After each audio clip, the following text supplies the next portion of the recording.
Hello everyone, my name is Ayush Singh. I'm a GK and Current Affairs faculty. So this video is particularly for political science domain students जिनका आपका exam अभी CUT का मई में हुआ था. These video can be used for verifying your answers and accordingly if you want to claim for any answer की representation or not, तो आप उसके हिसाब से accordingly work कर सकते हो. So without further ado, let's start. Okay, so we'll start with the first question itself. The first question is asked. देखो पहले से बता दूं मेरे पास रेफरेंस के लिए सेट सी रहा है CUT का. ठीक, आपके लिए क्वेश्चंस वही होंगे, सिर्फ उनका पैटर्न अलग अलग होगा. Just reference to the questions. ठीक है. So who among the following entered into a standstill agreement with India in November 1947.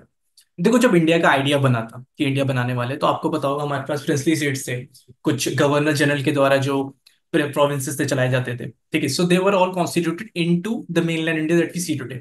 ठीक है. उनमें से एक ने they entered into a standstill agreement. अगर हम देखें, ठीक है, तो हैदराबाद की कंडीशन वैसी थी. It entered into a standstill agreement. Hyderabad का आइडिया क्या था कि they wanted to be independent. ठीक है. वहां का जो निजाम था, he was one of world's richest man. ठीक है. हैदराबाद हमारा एक बहुत ही बड़ा प्रिंसली स्टेट हुआ करता था. That is why they entered into a standstill agreement with the government of India in November 1947 itself. ठीक है. तो हमारा फर्स्ट क्वेश्चन का आंसर क्या हो जाएगा? The Nizam of Hyderabad. Second पे आते हैं. Which of the following princely states were reluctant to sign the instrument of accession? जैसा कि मैंने आपको बताया, कुछ स्टेट से जहां पर हमको इनको to make them into union of India was a little difficult. तो वहां पर हमारे कुछ स्टेट्स आते हैं which you will find on page number 16 of the book itself. ठीक है. वहां पर you will mention accession of the princely states of Junagadh, Hyderabad, Kashmir and Manipur proved more difficult than the rest. अगर हम यहाँ पे ऑप्शन देखेंगे तो हमारे 1 2 3 फोर्थ ऑप्शन में हमारा मिलेगा Hyderabad, Junagadh and Kashmir. So these were the princely states जहां पर थोड़ा सा reluctance था to sign the instrument of accession. The instrument of accession was in itself the idea कि इसके थ्रू ही आप इंडिया में ऐड होते थे. जो भी आपके स्टेट से वो इसको साइन करते थे, then they were added into the Union of India. Third question पर आते हैं. The two nation theory was advanced by which of the following parties? देखो इनिशियली हमारा टारगेट था कि हमको एक यूनियन बनाना है इंडिया का. इंडिया और पाकिस्तान वैसे इनिशियली सबको लगता था कि एक होंगे आफ्टर इंडिपेंडेंस, जब फ्रीडम स्ट्रगल अपने इनिशियल फेज में था. इवेंचुअली टू नेशन की डिमांड हुई कि मुस्लिम्स के लिए अलग कंट्री बनना चाहिए, हिंदूज के लिए अलग कंट्री बनना चाहिए. ठीक है. That provision was advanced majorly by the Muslim League. ठीक है. We can find the proof of it on page number 8 itself. There you find the sentence, the drawing of the border demarcating the territory of each country mark the culmination of political developments that you have read about in history textbooks. मतलब basically हमारे जो India था, historically India और पाकिस्तान एक ही reason थे. बाद में उनको जो डिसाइफर किया गया, बाद में उनको जो बाइफरकेट किया गया according to the two nation theory advanced by the Muslim League. ठीक है. जो टू नेशन थ्योरी थी, जो मुस्लिम लीग ने एडवांस करी थी, जिसके बेस पर इंडिया को they were divided on the basis of two people, the Muslims and the Hindus. So the answer in this case will be the Muslim League. Let's move on to the fourth one. Who was known as Frontier Gandhi? तो हमारा जो चौथा सवाल है, it is asking about frontier Gandhi. बहुत ही straight forward question है. ठीक. इसका आंसर आप सबको पता होगा, खान अब्दुल गफ्फार खान थे. Khan Abdul Gaffar Khan was the leader who led the freedom struggle in the NWFP part. ठीक है. तो यहां पर आप देख सकते हो, अगर हम यहाँ से रीड करना स्टार्ट करें, there was no way that these two parts could be joint, so it was decided that a new country Pakistan will comprise two territories. West and East Pakistan separated by long expanse of the Indian territory. Basically East Pakistan बाद में evolve होकर बांग्लादेश बन गया था. Secondary, not all Muslim majority areas wanted to be in Pakistan. सबके सब पाकिस्तान में नहीं जाना चाहते थे. Khan Abdul Gaffar Khan, the undisputed leader of the North Western Frontier Province and known as Frontier Gandhi. So he was the person who was known as Frontier Gandhi. तो यहाँ पर हमारा ऑप्शन नंबर 3 आंसर हो जाएगा. Let's move ahead with the question number 5. Question number 5 में देखो match the following है. Match the following कैसे है? बेसिकली लीडर्स को ज्वाइन करना है उनकी रिलेटेड पॉलिटिकल पार्टीज से. So you have leaders like S A Dange, Shyam Prasad Mukherjee, Meenu Masani and Ashok Mehta. तो इनकी रिस्पेक्टिव पॉलिटिकल पार्टीज से हमको ज्वाइन करना था. If we look at idea, देखो एनसीईआरटी में आपके कई सारे बॉक्सेस में पॉलिटिकल पार्टीज डिफाइंड है, कुछ बॉक्सेस में डिफाइंड है, कुछ आपके सेम पेज में डिफाइंड है. So when you move on to page number 34, वहां पर हमारा सोशलिस्ट पार्टी का डिस्क्रिप्शन है.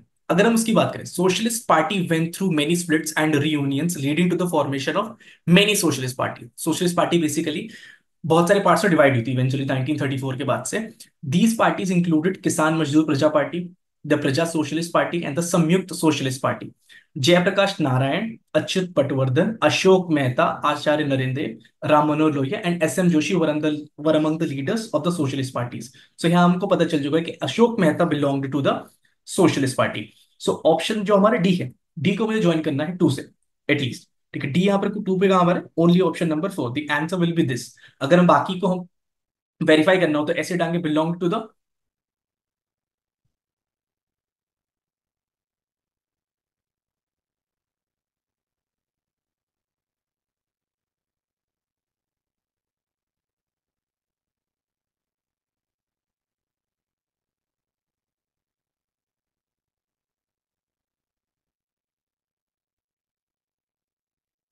Now, let's move to question number 5. Question number 5 is basically match of the following.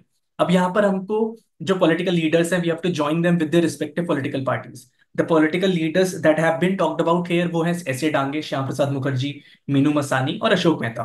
तो इनकी रिस्पेक्टिव पॉलिटिकल पार्टीज की अगर हम डिटेल्स देखें जो हमारे ऑप्शंस के हिसाब से हैं, तो हम स्वतंत्र पार्टी या फिर सोशलिस्ट पार्टी की अगर पहले बात करें तो Socialist party went through many splits. ठीक है, these included Kisan Mazdoor Praja party, the Praja socialist Party, Samyukta socialist party, Jayaprakash Narayan, Achyut Patwardhan, Ashok Mehta. This is very important. Ashok Mehta belonged to the socialist Party. तो प्रजा सोशलिस्ट पार्टीज हमको इनको ज्वाइन करना है, तो डी विल ज्वाइन टू 3. ये हमारा ऑप्शन नंबर 1 और 3 में हो रहा है. Then there is Shyam Prasad Mukherjee. अगर हम श्याम प्रसाद मुखर्जी की बात करें, Shyam Prasad Mukherjee was the founder president of the Bharatiya Jana Sangh. 1951 में जब भारतीय जनसंघ बना था, Shyam Prasad Mukherjee was its founding president. तो ऑब्वियसली बात है हमारा बी ज्वाइन होगा 1 से. ठीक है, बी ज्वाइन 1 से कहां हो रहा है, ऑप्शन नंबर ए में. तो आंसर क्या हो जाएगा, option number 1. Minoo Masani, he belonged to the Swatantra Party, और ऐसे Dange belong to the communist party of India. यहां पर आप उनके दोनों के प्रूफ दे सकते हो on page number 37 and 41 respectively. Let's move to question number 6. Who was the leader of the anti-caste movement and the founder of Independent Labour Party? Independent labour party का founder पूछा है. देखो, अगर हम एंटी कास्ट मूवमेंट की बात करें, anti caste movement India में बहुत सारे लोगों ने लीड किया है, but the biggest leader among them was, सबको पता है, Bhimrao Ambedkar. So the answer in this case will be Bhimrao Ambedkar. इसको अगर हमें वेरीफाई करना, we can find it in a box. जैसे बॉक्सेस में एनसीईआरटी के कई सारे लीडर्स का डिस्क्रिप्शन है. It includes B R Ambedkar, it includes K M Kamaraj, तो उन सबकी बात हुई है. अगर हम भीमराव अम्बेडकर की बात करें, ही was the leader of the anti caste movement. Again पहली लाइन में हमको आंसर मिल चुका है. Eventually and the struggle for Dalits, scholars, intellectual, founder of the Independent Labour Party. So he also founded the Independent Labour Party. The answer in this case will be option number 4. Let's move ahead. Who among the following was known as the milkman of India? देखो, initially जब India independent हुआ तो idea ये था कि हमको बहुत सारे सिनारियोज में, ठीक है, whether it could be agriculture, चाहे वो हमारा इंडस्ट्रीज हो, हमारी बहुत बुरी हालत थी. तो हमारा पहला टारगेट था कि कम से कम लोगों तक खाना पहुंचे. 1950s में कुछ ज्यादा काम नहीं हुआ. Then we went to 1960s. जब हमारे 60s के एंड तक आते आते हमने ग्रीन रेवोल्यूशन स्टार्ट करा था. ग्रीन रेवोल्यूशन के पहले से इंस्पायर्ड हो चुका था हमारा एक white revolution. White revolution was again linked to milk production in India. तो मिल्क मैन ऑफ इंडिया किसको बोला था? He was Verghese Kurien. आप लोगों ने जैसे अमूल का नाम सुना होगा, बहुत सारे लोग अमूल के प्रोडक्ट्स कंज्यूम करते होंगे आज के टाइम पर.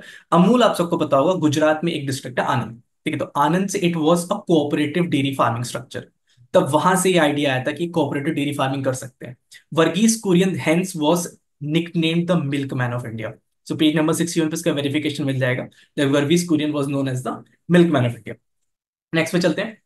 Now next question is statement based. Usually आपके स्टेटमेंट बेस्ड जो क्वेश्चन होते हैं, दे हैव 4 ऑप्शंस. 4 ऑप्शंस क्या होते हैं कि आपका स्टेटमेंट 1 और 2 करेक्ट है, ठीक, दोनों ही इनकरेक्ट है, कोई 1 करेक्ट है, 2 इनकरेक्ट है, 2 करेक्ट है, 1 इनकरेक्ट है. So these are the 4 options that you usually get. So the first statement that talks about is, पहला स्टेटमेंट बोलता है कि second 5 year plan stressed on heavy industries. ये सेकंड 5 ईयर प्लान ने heavy industries की बात करी थी. अगर हम सेकंड 5 ईयर प्लान की डिटेल्स पर जाएं, ठीक है, तो हमको इसका आंसर बहुत आसानी से मिल जाएगा. उससे पहले हम सेकंड स्टेटमेंट देख लेते हैं. सेकंड स्टेटमेंट टॉक्स अबाउट कि a bulk of industries like electricity, railway, steel could be developed by the private sector.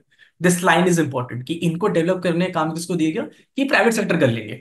Now we look at the details. The second 5 year plan stressed on heavy industries. तो statement 1 हमारा बिल्कुल भी correct है कि second 5 year plan definitely stressed upon heavy industries. But when we move on to the last lines, such protected environment helped both public and private sector industries to grow. As savings and investments were growing in this period, a bulk of these industries like electricity, railways, steel, machineries and communication could be developed in the public sector. ठीक है, तो answer private sector ना होके public sector होना चाहिए था, तो हमारी स्टेटमेंट टू करेक्ट हो जाती, but in this case it is wrong. So answer will B statement one is correct and statement two is incorrect, which in this case is option number 3. आगे बढ़ते हैं. The second 5 year plan was drafted under the leadership of, again वही हमको same details पे जाना है. Second 5 year plan को draft किसने किया था? It was drafted bye a team of economist and planners under the leadership of P C Mahalanobis. तो P C Mahalanobis was the one who was leading the second 5 year plan का पूरा स्ट्रक्चर. तो answer इस case will be option number 2. Let's move ahead to question number 10. अभी question number 10 आपका जो हमारी second book है, which talks about contemporary world politics, वहां से आता है. Which of the following treaty was rejected by India as discriminatory as it prevented only non-nuclear countries from acquiring nuclear weapons? ना जब वर्ल्ड का डिवीजन हुआ था आफ्टर वर्ल्ड वॉर 2, ठीक है, वर्ल्ड में आपको पता होगा it was first world, second world, third world. इनमें अगर हम न्यूक्लियर वेपन्स वाले कंट्रीज की बात करें तो 5 कंट्रीज इनिशियली वर यूएसए, फिर यूएसएसआर था, देन इट बिकेम यूके आया, फ्रांस आया और चाइना आया. जब इन 5 कंट्रीज ने, जो कि अगेन यू कैन से कि कोइंसिडेंस था या कुछ और था, they were also the 5 permanent members of the security council. जब इनके पांचों के न्यूक्लियर वेपन्स के टेस्ट हो गए, इन्होंने बोला कि भाई देखो, हमारे पास तो पावर आ गई, ये पावर किसी और को नहीं देनी चाहिए. So they came up with the idea of non proliferation, मतलब किसी वेपन्स का प्रोलिफरेशन बंद हो जाए, वेपन्स आगे ना बढ़े. They came up with the idea कि देखो हमारे पास तो पहले से वेपन्स हैं. Those countries that had tested and manufactured nuclear weapons before 1967 were allowed to keep their weapons, and those that had not done so were to give up the right to acquire them. ठीक है, they were had to give up the right to acquire. मतलब अभी weapon नहीं हो तो ठीक है, future में भी कभी नहीं बना सकते. अभी तुम्हारे पास टेक्नोलॉजिकल कैपेसिटी नहीं है, इकोनॉमिक कैपेसिटी नहीं है, फ्यूचर में तुम कैपेसिटी अगर आ भी जाए तो भी तुम ना बनाओ. ठीक है, ये एक कॉन्ट्रैक्ट साइन हुआ था. अब इसको इंडिया को ऑब्वियसली लगा कि भाई डिस्क्रिमिनेटरी है, कोई ऐसी चीज जो आपने अक्वायर कर ली हम फ्यूचर में कभी अक्वायर नहीं कर पाए, दिस इज ऑब्वियसली डिस्क्रिमिनेटरी. तो पेज नंबर 105 उसका प्रॉपर डिस्क्रिप्शन है, that was the non proliferation treaty. India saw it as very very demeaning to us, and it was empowering the 5 permanent nations of the world. So let's move ahead. Where was the first summit of the NAM held? देखो India जब 1947 में आजाद हुआ था, हम लोग ढूंढ रहे थे, हम क्या ढूंढ रहे थे? We were searching for identity. हम खुद की आइडेंटिटी ढूंढ रहे थे कि यार हम लोग फर्स्ट वर्ल्ड में जाएंगे, सेकंड में जाएंगे. हमने कहा कि हम दोनों में नहीं जाएंगे, हम खुद का कुछ बनाते हैं. So we came up with the idea of non alignment movement. We along with, अगर हम बात करें उस टाइम पे नेहरू थे हमारे prime minister, Yugoslavia's Joseph Broz Tito और Egypt leader Gamal Abdel Nasser. Tito टीटो, नसीर और नेहरू का एक ट्रायो था. इसमें बाद में इंडोनेशिया के Sukarno and Ghana, Kwame Nkrumah were also supporting them. तो जो पहला समिट था नैम का, ठीक है, नॉन अलाइनमेंट समिट पहला था, that was held in Belgrade in 1961. Page number 10 पे आपको मिल जाएगा. It was held in Belgrade. So answer will be option number 2. Let's move ahead. The Shimla Agreement of 1972 was signed between India and which of the following countries? देखो India और पाकिस्तान के जो relations थे ना, कभी अच्छे तो रहे नहीं, पहले भी नहीं थे, आज भी नहीं है. लेकिन 1971 में was one of the most decisive Wars between India and Pakistan, क्योंकि इसके बाद पाकिस्तान को ऑलमोस्ट 40% 50% एरिया जा चुका था. एक बड़ी पॉपुलेशन वो लूज कर चुके थे, एक बहुत ही स्ट्रेटेजिक एरिया वो लूज कर चुके थे. That was their eastern Pakistan, जिसको आज के टाइम पे बांग्लादेश बोला जाता है. That happened after the war of 1971. 1971 की वॉर जैसी खत्म हुई थी, उसके बाद शिमला अग्रीमेंट साइन हुआ था. So that was obviously sign between India and Pakistan. ठीक है, यहाँ पर लिखा भी हुआ है. After months of diplomatic tension and military buildup, a full scale war between India and Pakistan broke out in December 1971. Pakistani aircrafts attacked Punjab and Rajasthan while army moved on the Jammu and Kashmir front. Eventually, later the signing of the Shimla Agreement between Indira Gandhi and Zulfikar Ali Bhutto on 3rd July 1972 formalized the return of peace. तो जो piece broker हुआ था eventually, that was based upon the Shimla agreement. So वो sign हुआ था India और पाकिस्तान के बीच में. 13 पर आते हैं. Who proposed in 1963 that all senior congressmen should resign from the office to make way for younger party workers? देखो ये एक बहुत ही ड्रास्टिक प्लान था. दिस वाज अ प्लान जो पूरी की पूरी कांग्रेस के स्ट्रक्चर को चेंज कर देता, कि जो सीनियर लोग थे वो रिजाइन कर दें, और जो नए लोग जो अभी अभी बिल्कुल ताजे हैं into the world of politics, they should lead the country, they should be ones who should be leading the party. तो यहाँ पर आप देखो के कामराज का एक बॉक्स में आपको डिस्क्रिप्शन है on page number 91 itself. There you will find he is the freedom fighter and Congress president, chief minister of Madras. ठीक है, having suffered educational deprivation made efforts to spread education in Madras province, introduce mid day meal scheme for school children in 1963। अब यहाँ पर important 1963 ये proposed all senior Congressman should resign from office to make way for younger party workers. So that was also known as the Kamaraj plan. Obviously बात है, ऐसा कोई plan implement नहीं हुआ था, जो पावर में आता है पावर छोड़ता का है। So answer in this case for us is option number 3। आगे बढ़ते। Who gave the strategy of non Congressism? Non Congressism की स्ट्रेटजी किसने दी थी? देखिए बहुत सिंपल है, idea of non Congressism was 1947 से लेकर 1967 तक अगर आप देखो तो नेशनल पॉलिटिक्स पे, स्टेट पॉलिटिक्स पे it was a domination, completely domination by Congress. इस आइडिया को पूरा स्टॉप डाउन करने के लिए कुछ लोग आए, उन्होंने बोला कि कांग्रेस को हटाते हैं। Ram Manohar Lohia was the person. उन्होंने बोला कि भाई देखो एक आइडिया लेकर आते, दैट वाज नॉन कांग्रेसिज्म, कि कांग्रेस को बिल्कुल जड़ से हटा दो। ठीक, that is why the answer in this case will be option number 1, Ram Manohar Lohia. Next पे आते हैं। The Mandal commission was appointed by dash government at the centre. Basically यहां पर पूछ रहा है कि Mandal commission was formed to divide the resources among the, you could say, so called lower groups of the society at that time। तो ये किसके time पर बनी थी? It was formed during the rule of Janata party. अगर आप बात करोगे, पेज नंबर 124 पे लिखा डिटेल में, the issue of reservations for other backward classes, जो ओबीसी का रिजर्वेशन था, was very controversial in Bihar, and following this the Mandal commission was appointed by the Janata party government. तो जनता पार्टी गवर्नमेंट ने मंडल commission बनाया था। सो answer in this case will be option number 3। Let's move ahead. In 1974, a nationwide strike by all the employees of the railways was led by which of the following leaders? आपको पता हो जब हमारे emergency लगने वाली थी, 1975 वाली, देखो 62 और 71 वाली अलग है, 75 वाली पर्टिकुलरली जो इमरजेंसी थी, that was based upon the idea कि भाई देश में इंटरनल डिस्टर्बेंस है, there is an internal issue. ठीक, अब इसके बेस पे इसके पीछे तीन बड़े रीजन थे। एक तो रेलवे वर्कर्स की स्ट्राइक थी, फिर एक हमारे इलाहाबाद हाईकोर्ट ने बोल दिया था कि इंदिरा गांधी की member of parliamentship is illegal, and finally Jayaprakash Narayan, इन लोगों ने बोला था कि भाई इंदिरा गांधी को हटा दो पावर से, एक टोटल रेवोल्यूशन हो जाना चाहिए। तो जो रेलवे वर्कर्स की स्ट्राइक थी, दैट वाज लेड बाय, इसका प्रूफ देखना, the national coordination committee for railway main struggle led by George Fernandez. So George Fernandez gave a call for nationwide strike by all the employees of the railway. So answer in this case will be George Fernandez with option number 3. आगे बढ़ते हैं। Which of the following political party led the movement for the formation of Punjabi सूबा? पंजाबी सूबा मतलब पंजाब को अलग करना। पहले पंजाब, हरियाणा, हिमाचल का काफी सारा पार्ट दे वर सेम, तो इनको अलग करना, इसका आइडिया किसने सबसे पहले दिया था? That was put forth by Akali Dal. आज के टाइम पे पंजाब में एक बहुत ही मेजर पॉलिटिकल पार्टी है अकाली दल। ठीक है, यहाँ पर आप देख सकते हो when we talk about Punjab, the decade of 1980s also witness major development in the state of Punjab. अगर हम पीछे जाए, while the rest of the country was reorganized on linguistic lines in 1950s, Punjab had to wait till 1966 for the creation of a Punjabi speaking state. The Akali Dal, which was formed in 1920 as the political wing of the Sikhs, had led the movement for the formation of a Punjabi Suba. तो पंजाबी सूबा का idea किसने दिया था? अकाली दल ने। So in this case answer will be option number 3, Akali Dal. आगे बढ़ते हैं। Who among the following led the anti-Brahmin movement, worked for the Justice Party and also founded the Dravidar Kazaka? अब यहां पर पूछा कि एंटी ब्राह्मण मूवमेंट किसने लीड किया? Who also worked for the Justice Party and eventually founded the Dravidar Kazaka? ये जो द्रविड़ कजाकम का आइडिया था, ये कौन लेकर आया था? तो that was led by E V Ramaswamy Naicker. He was also known as Periyar. आपको पता होगा कई सारे लोग उनको नाम में पहले पेरियार लगाते हैं, that he is called Periyar E V Swamy Naicker, E V Ramaswamy Naikar.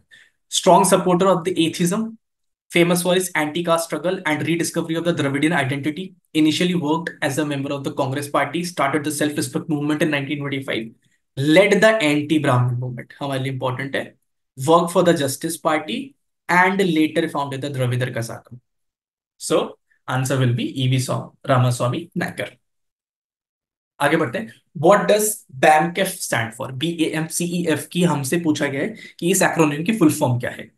तो BAMCEF, अगर हम पेज नंबर 183 पर आएंगे, so the 1980s also saw the rise of political organizations of the Dalits. In 1978, the Backward and Minority Communities Employees Federation, the BAMCEF was founded. ठीक है, तो इसकी full form क्या है? Backward and Minority Communities Employees Federation. So in this case, the answer will be option number 3। आगे बढ़ते हैं। Again match of the following के, कि इन रिस्पेक्टिव प्राइम मिनिस्टर्स को उनका रूल के हिसाब से हमको डिसाइड करना है कि इनका रूल कब से कब तक रहा है। ये बेसिकली हमारे पास एनसीईआरटी में टेबल है कि थ्रू आउट द हिस्ट्री हमारे प्राइम मिनिस्टर्स कौन कौन से रहे। तो अगर हम उल्टा चलते हैं, let's move backwards, Manmohan Singh की बात करते हैं। मनमोहन सिंह, आप सबको पता होगा, he led the political party in India, he led the political system in India from 2004 to 2014। तो हमको अगर यहाँ पर देखना हो, then we can easily find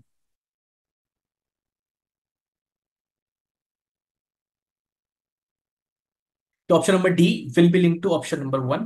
ठीक है, then H D Gowda, he is led from June 1996 to April 1997। So answer will be option number one. I.K. Gujral, he was from 97 to 98 and VP Singh 89 से 90 तक थे। आगे बढ़ते हैं। Who was the founder of the Bahujan Samaj party? आप सबको पता होगा, पर्टिकुलरली यूपी में बीएसपी इज वेरी फेमस। तो बहुजन समाज पार्टी है, it is very famous in UP. UP में कई बार इनके थ्रू चीफ मिनिस्टर्स भी आए हैं वहां पर। इनिशियली जब ये बनी थी, it was to support the lower section of societies, मतलब द एससीज एंड द एसटीज। उसमें यूपी को आगे लाने में इनकी बहुत बड़ी भूमिका थी। वहां पर आपको पता होगा, Mayawati became the chief minister of UP also for a brief period. तो वहां पर who was the founder of that particular party? अगर हम कांशीराम की बात करें, he was a proponent of Bahujan empowerment and a founder of Bahujan Samaj Party. तो Kanshiram was the person who founded the Bahujan Samaj Party. Answer क्या हो जाएगा? Option number four. आगे बढ़ते हैं। The model of transition in Russia, Central Asia, and Eastern Europe that was influenced by World Bank and IMF came to be known as। देखो, जैसे जैसे हमारी cold war was going towards its end, सबको पता चल चुका था कि eventually eastern Europe will be collapsing, मतलब जो यूएसएसआर के अंडर था will be collapsing, central Asia will be collapsing, and Russia एक इंडिपेंडेंट सक्सेसर बनेगा ऑफ द यूएसएसआर। तो इन कंट्रीज की economies, because they were based on communism model पहले, अब इनको कैपिटलिस्ट मॉडल पे शिफ्ट करना था। इन पर जो मेजर इन्फ्लुएंस था that was from the World Bank and the IMF itself, that famously came to be known as the shock therapy. यहां पर आप देख सकते हो on page number 24, the collapse of communism was followed in most of these countries by a painful process of transition from an authoritarian socialist system to a democratic political system. The model of transition in Russia, Central Asia, and East Europe that was influenced by the World Bank and IMF came to be known as shock therapy. तो shock therapy was basically आपने country एकदम से change कर दिया from communism to almost capitalism. So answer in this case is option number two. Let's move ahead. In which year was Mikhail Gorbachev elected as the General Secretary of the Communist Party of the Soviet Union? Mikhail Gorbachev को general secretary कब बनाया गया था communist party का? आपको पता होगा, Mikhail Gorbachev was the person जिनको पता चल चुका था कि यार यूएसएसआर अब सर्वाइव नहीं कर पाएगा। इनकी जनरल सेक्रेटरीशिप कब स्टार्ट हुई थी? सो अगर हम मिखाइल गोर्बाचेव की हिस्ट्री की बात करें, ठीक है, so he was the last leader of the Soviet Union from 1985 to 91। Page number 22 उनका डिस्क्रिप्शन है पूरा का पूरा। So we can understand from that कि he became the general secretary of the CPI, the communist party of Soviet Union, in 1985। आगे बढ़ते हैं। Who was which of the following countries have not accepted euro as the common currency? देखो, Europe में आप सबको पता होगा कई सारे कंट्रीज एक्सेप्ट करते हैं यूरो एज द करेंसी। ठीक है, उसमें मल्टीपल कंट्रीज है, स्पेन है, पोर्चुगल है, जर्मनी है, ग्रीस है, तो ये लोग एक्सेप्ट करते हैं euro as the common currency. Some countries don't, कि भाई वो यूरोप का मेंबर तो है but euro as a common currency accept नहीं करते हैं। वहां पर जो प्रोमिनेंट नाम आते हैं that are Denmark and Sweden.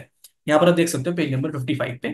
ठीक, दस for example Britain former prime minister Margaret Thatcher kept UK out of the European market. Denmark and Sweden have resisted the Maastricht treaty and the adoption of euro. ठीक है, तो उन्होंने क्या बोला कि Maastricht treaty and the adoption of euro, Denmark and Sweden ने ये दोनों काम नहीं किए। ठीक है, तो answer will be Denmark and Sweden. Let's move ahead.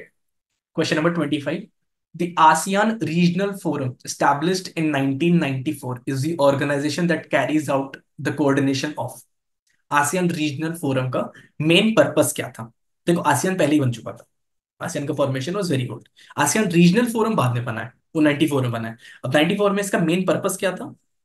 Main purpose was the ASEAN Regional Forum, which was established in 1994, is the organization that carries out coordination of security and foreign policy। तो ये security और foreign policy का coordination करने के लिए एक major group था। सो answer will be option number 3। आगे बढ़ते हैं। Which of the following nations adopted an open door policy and economic reforms in 1978? देखो, अगर मैं एशिया की बात करूं, पॉपुलेशन वाइज, इकोनॉमी वाइज, जो तीन मेजर कंट्रीज हैं, those are China, Japan and India.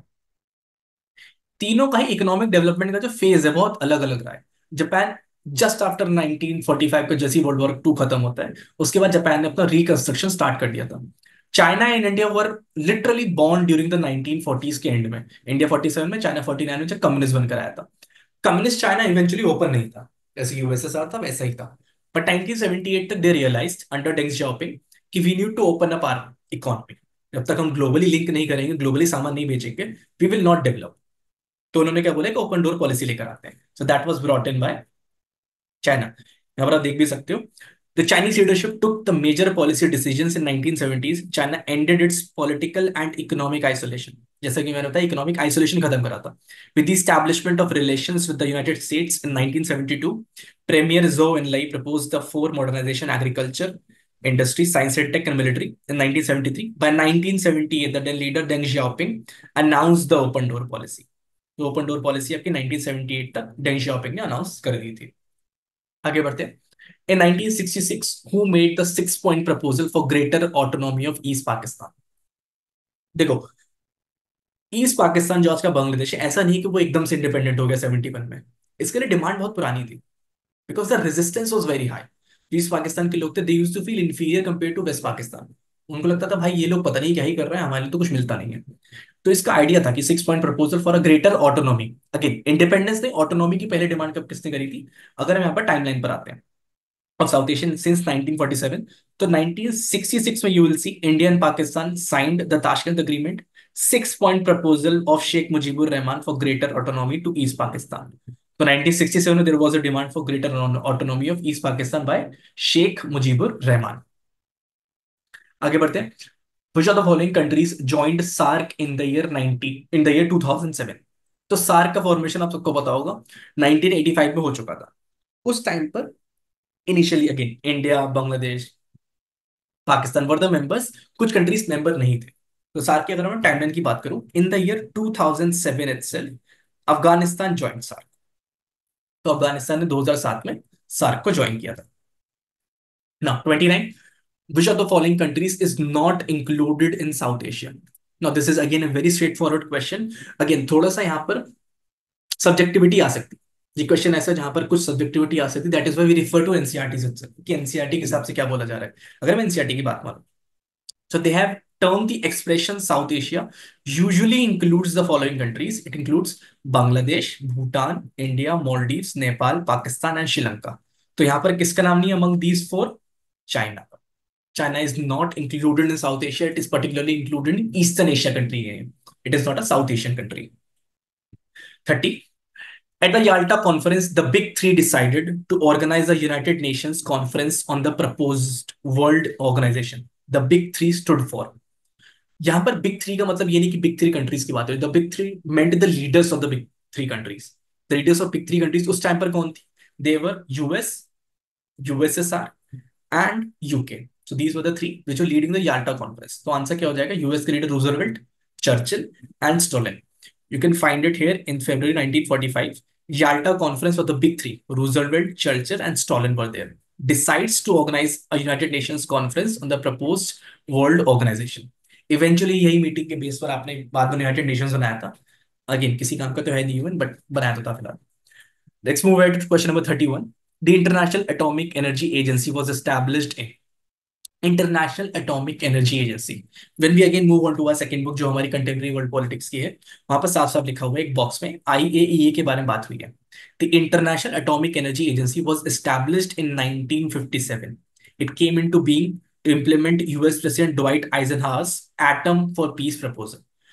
तो यहाँ पर 1957 में इंटरनेशनल एटॉमिक एनर्जी एजेंसी बनी थी to regulate atomic energy throughout the world. So answer will be option number 4। आगे बढ़ते हैं। Which of the following organization provides loans and grants to member countries for human development, education and health, agriculture, rural development, infrastructure, environment protection? Basically development के लिए loans कौन देता है? मेरे हिसाब से अगर इनको बिल्कुल सिंपल टर्म से पूछना हो तो डेवलपमेंट के लिए लोन कौन देता है? डब्ल्यूटीओ देता है? डब्ल्यूटीओ वर्ल्ड ट्रेड ऑर्गेनाइजेशन है, नहीं देगा। यूएनओ देगा? यूएनओ को मेन काम लोन देना नहीं है, नहीं देगा। इसके अंदर बॉडीज है वो लोन देती हैं। So we have two options जो लोन देने के एक्चुअल में काम कर रही हैं, World Bank and IMF. Now we go to NCERT, हम वो रेफर करें उसको, तो वर्ल्ड बैंक का एक बॉक्स है, ठीक है। They describe its activities are focused on the developing countries, it works for human development, उसमें एजुकेशन और हेल्थ की, agriculture and rural development, irrigation rural services की, environmental protection, infrastructure and governance. So in this case, answer will be World Bank. Let's move it. What is the full form of START? देखिए, USA और USSR, these are the two countries इनके पास सबसे ज्यादा nuclear weapons है। सबसे पहले इन्होंने बनाए थे, फिर आर्म्स रेस के अंदर इन्होंने बहुत सारे वेपन्स डेवलप करे। द वर्ल्ड वॉज स्केयर्ड, दुनिया को डर लगा कि भाई अगर इन दोनों ने अटैक कर दिया, फिर इन दोनों के बीच वॉर हो गई, तो पूरी दुनिया खत्म हो जाएगी।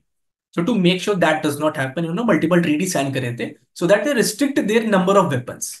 इसमें हमारे सॉल्ट आते हैं, स्टार्ट आते हैं। So START correctly stands for, यहां पर हम देखें, strategic arms reduction treaty. START 1 और 2 थे, 91 में साइन हुई, 93 में साइन हुई। So strategic arms reduction treaty, option number 2। Let's move ahead to question number 34। Which of the following is a threat to global security? देखो, ग्लोबल सिक्योरिटी के लिए threat क्या होगा? अगर मैं कॉमन सेंस से जाऊं, मैंने एनसीईआरटी नहीं पढ़ी, सपोज करते मैं कॉमन सेंस से जाऊं, ह्यूमन राइट थ्रेट होगा? नहीं होगा। आर्म्स कंट्रोल थ्रेट होगा? ये तो अच्छी बात है, ये भी थ्रेट नहीं हो सकता। डिसआर्मामेंट, अगेन फिर से आर्म्स कम करने, क्या ही थ्रेट होगा? नहीं होगा। तो कॉमन सेंस है, terrorism is a threat. If you want to refer still, the idea of global security emerged in the 1990s in response to global nature of threats like global warming, international terrorism, and health epidemics like AIDS. So answer is automatically terrorism. आगे बढ़ते हैं 35 पे। 35 is again a match the following. Here we have to match कोई एक particular reason हमने उठा लिया, बांग्लादेश का, चिली का, फिलीपींस का, पनामा कैनाल का, उनकी इंडिजिनस पार्टीज, उनके इंडिजिनस पीपल को हमने डिस्क्राइब करना है, उनके इंडिजिनस पीपल को हमें लिंक करना है।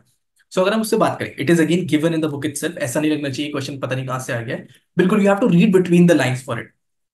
नाउ अगर आप बात करें, there are about 20 lakh indigenous people of Cordillera region in the Philippines. तो कॉर्डिलेरा रीजन के जो इंडिजिनस पीपल है, they reside in the Philippines. Let's connect this, indigenous people of Cordillera region, they belong to Philippines. तो सी का मेरा option number 4 होना चाहिए।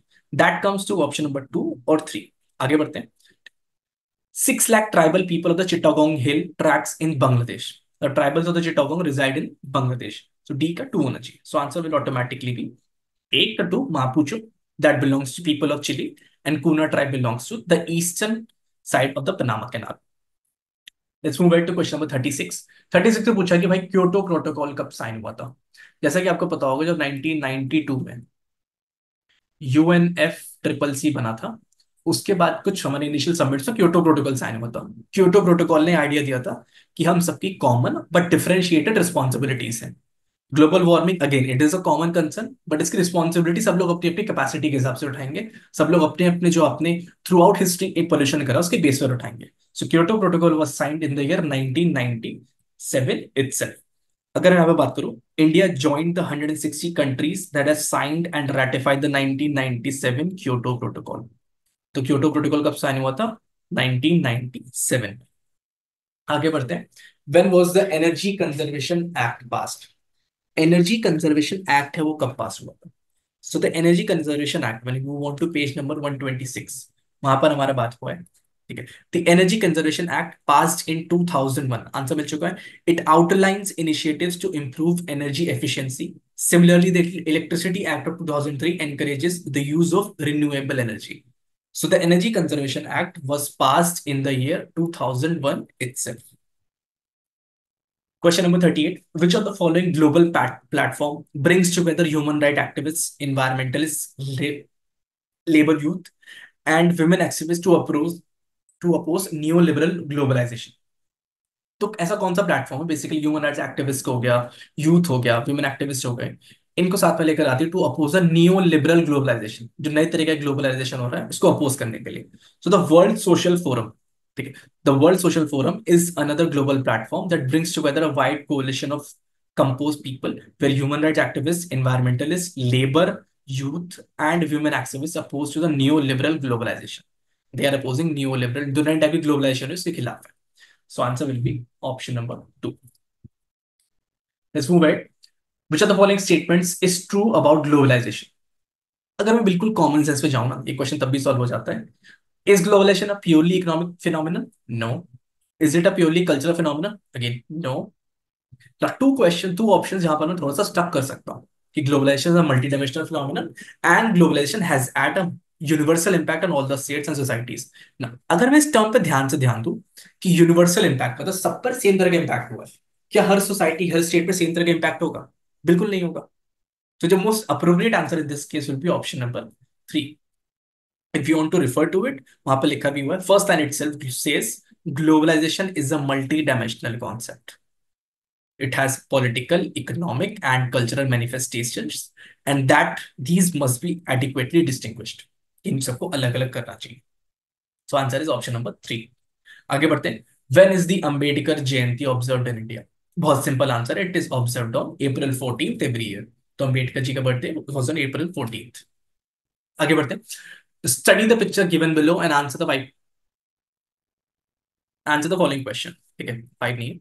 ठीक है, the following question. Look at the picture and identify the logo. हमको लोगो आइडेंटिफाई करना. अब ये किसका लोगो है? पहली बात, if you move the globe, आप ग्लोब देखोगे ना, उसमें है इंडिया है, यूएसए है, चाइना है. मैं नॉर्थ पे जाता हूं, अगर मैं नॉर्थ पोल से एक ग्लोब की फोटो लूंगा तो वो कुछ ऐसी दिखेगी.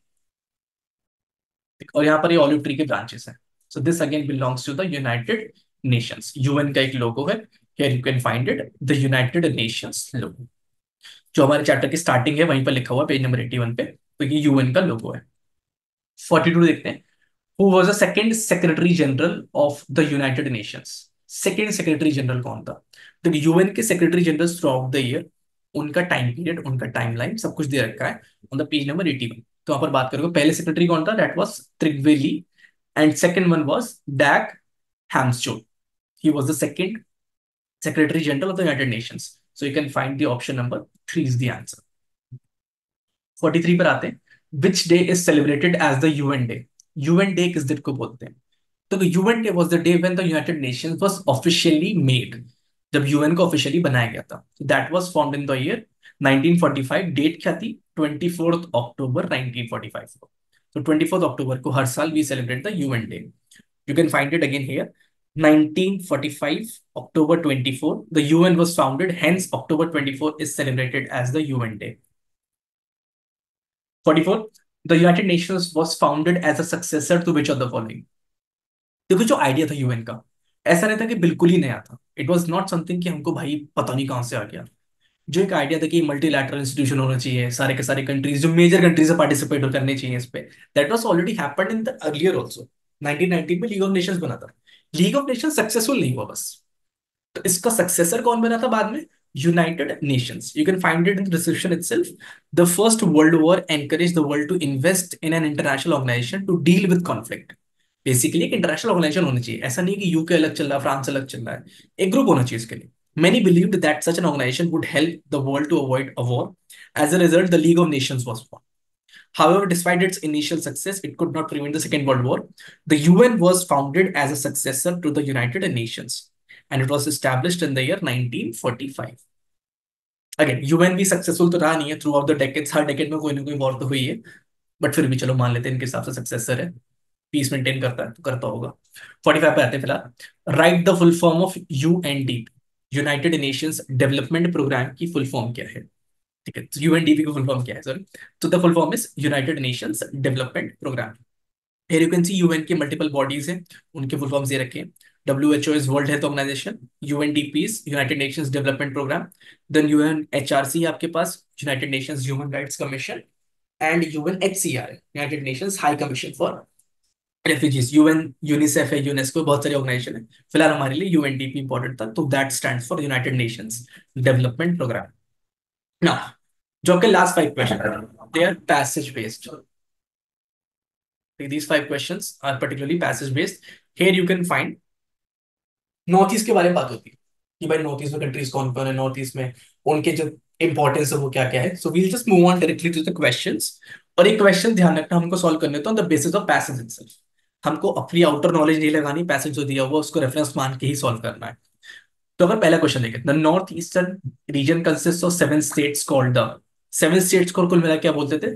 They were referred to as the Seven Sisters. The region now consists of 7 states, also referred to as the Seven Sisters. So answer will be option number 1. आगे बढ़े. विच of the following countries does the north east region share its border with? देखो मैंने इसीलिए बोला था कि हमको बाहर का ज्ञान नहीं लगाना है। क्यों नहीं लगाना है? Because of north eastern reason, इसके बॉर्डर्स बहुत सारे एरिया से लगते हैं। It includes Bhutan also, it includes Nepal, it includes Bangladesh also. ठीक है, तो वहां पर यहाँ पर डिस्क्रिप्शन नहीं है। For us in this paragraph particularly, here you will find the borders. Otherwise the region shares boundaries with China, Myanmar and Bangladesh. ये तीन हमारा जो ट्राई वो बनता है। So the answer will be China, Myanmar, and Bangladesh. So that is option number 3. Again, subjective है।